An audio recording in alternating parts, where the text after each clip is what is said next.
Ku CRUZ exclusive kwoli Jetujja gemanya okubanga nkutuusaako buli kimu ekigenda maaso wano ku show y'aba B2C ku Freedom City. Ntuliddemu Alani CRUZ lwa nsonga nti tasobodde kubanga akikola olunaku olwaleero olw'ensonga nti mulwadde tasobodde kubanga atutuusaako sheno naye ngenda kutambuza mpola mu show eno na buli kimu ekigenda okubanga kituukawo ogenda kuba okifuna butereevu wano ku CRUZ exclusive. Olina kola kisaawa zino subscribinga ate era obeere nga tosubwa wadde kimu ekigenda okubanga kituukawo wano. Kyotunuuliddeko gwe gumu ku mulyango oguyingiza abantu era nga abantu bangi bajja n'abalala bakyali mu kkubo nzikiriza nti mu kaseera mpawo kaaga ate tujja kuba tetukyalina we tuyisa kigere.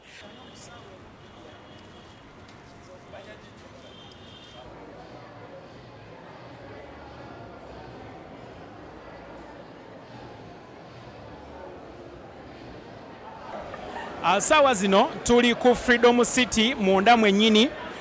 Bolaba bano ye layini y'abantu abali mu kuyingira mu kivulu ky'aba B2C. To be sure sawa ziri 12 n'ekitundu we twogerera naye nga enamba y'abantu eyingira of course ezaamu essuubi era ekulaga nti ekivulu kigenda kuba kijjumbiddwa okutwaliza awamu. Abayimbi ba B2C ebitonotono bye bakwatako ekibiina kyabwe bakiyita Born to Conquer era nga batandika okuyimba mu mwaka gwa 2016 nga bali wansi wa management eya Andy Music. Abaana bano bakola ennyimba nyingi nga muno mwe mwali Wansensera Sofly kugatta n'ennyimba ez'enjawulo nga muno bakola ennyimba, bakola oluyimba ne Rema, bakola ennyimba ne Good Life n'ebirala ebiringa ebyo. Ekibiina ky'aba B2C kikolebwa abayimbi basatu nga muno mwe muli Bobby Lash amanyiddwa nga Sally Peterson, muno mulimu Kasaga Julius ng'ono yamanyiddwa nga Delivered Julio, akwogatta ne Richard Mugisha ng'ono yamanyiddwa nga Mr. Lee. Abayimbi bano abasatu bazaalibwa mu bifo ebyenjawulo, bonna sigamba nti oba bava mu gundi mu kifo kyekimu mu ggwanga naye ate ekyenjawulo ekibaliko nti bonna bazaalibwa omwaka gwe gumu 1992. Leero ye konsati yaabwe ey'okubiri nga era ne gye basooka okukola bagiteeka wano ku Freedom City. Katugere maaso tuyingire munda tulabe ate ekiri munda mugenda okubeera show nga tuvudde wano ku layini eyingiza abantu. Oliko CRUZ exclusive Jetujja zinze nkutuusaako ebigenda maaso ku sheno nga ntuuliddemu Alani CRUZ olw'ensonga nti tasobodde kubeerawo olw'obulwadde.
Chico